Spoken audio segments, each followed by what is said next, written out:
Okay, we have another drilling machine here, and which is 750 watts.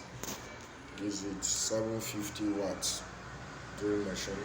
So we're going to test it and also check how fast it is. The feedback.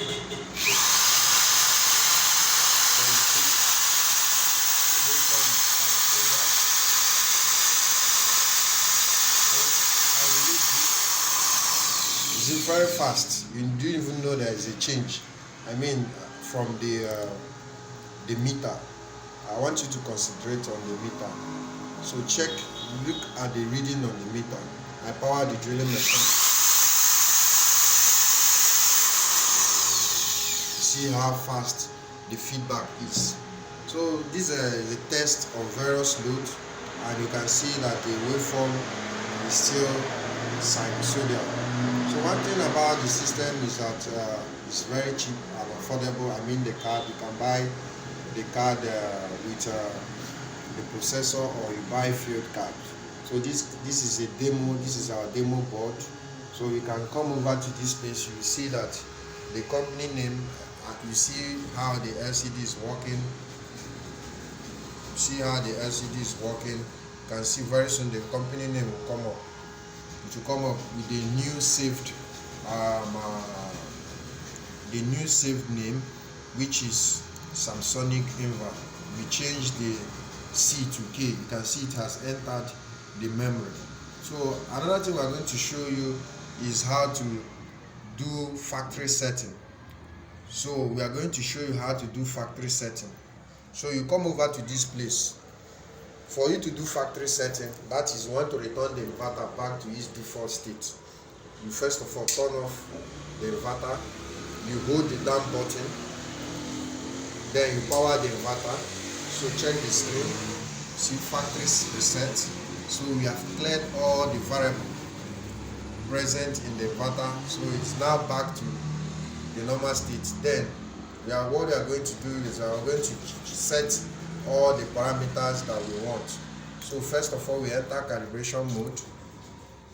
So what we are going to do, we enter calibration mode. The good thing is that the battery, we set the battery to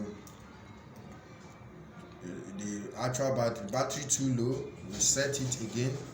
You set it to battery too low. That's when it offs. When it switches off, you set it to 10 volts. The next is battery low alarm. That's when the battery starts, when the inverter starts to indicate that there is low battery. That's 11 volt. The buzzer comes on. The next is battery full. We set our battery full at 13.8. So you set it at 13.8. Click OK to save. So the next is the output voltage. So we are going to turn on the inverter and set the output voltage. So I enter the setting, I turn on the inverter, so it comes on. So we come to our meter here. Our meter reading here is 142. So we are going to increase. I don't know how I can bring it closer. Okay, see it here. I want you to be seeing the screen too. I want you to capture the screen. So our meter here is showing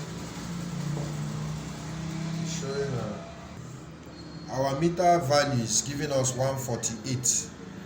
You are seeing. So as we hold the up button and increase, the output waveform increase, the output voltage increases. You can see it is increasing. Two of them are increasing. They are increasing. So get the screen. See, this is 190. So I set it to 220. So this is set to 220. So set to 220. Click OK.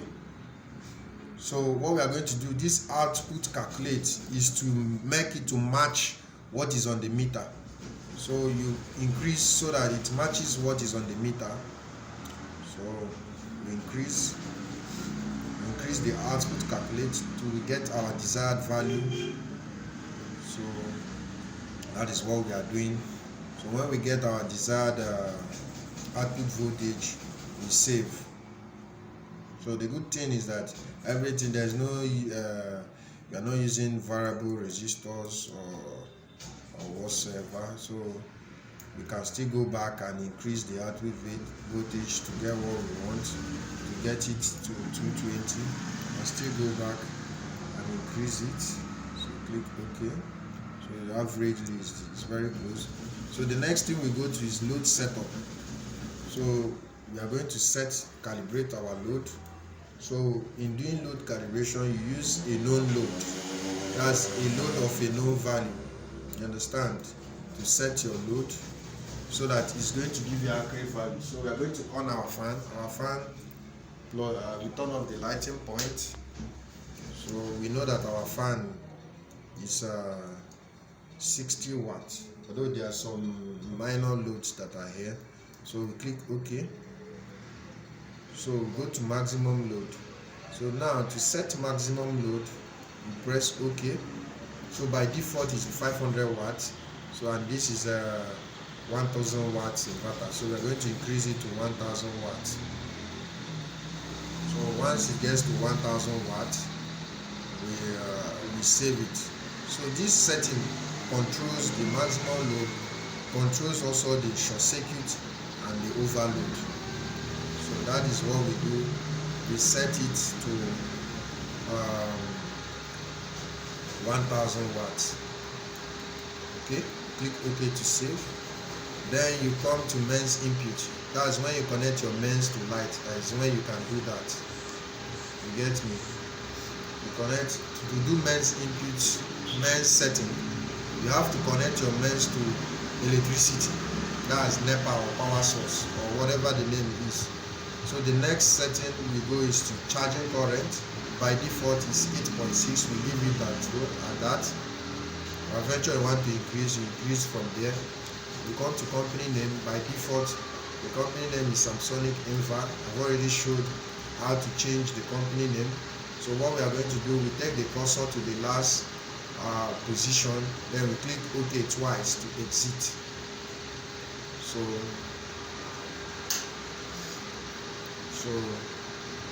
click OK twice to exit. Click on. So we have exited the setup. We have done with our setup now, and the inverter is good to go. This is the output waveform with our fan on. Then I'm also going to turn the drilling machine. So the same waveform. So this is Sinus 3.0 for you, and I want to thank God for everything. So this is Sinus 3.0 for you, testing and output waveform and the uniqueness of the system is available for sale. That's the printed card with IC. And also you can also partner with us to market our products for us. Thank you very much.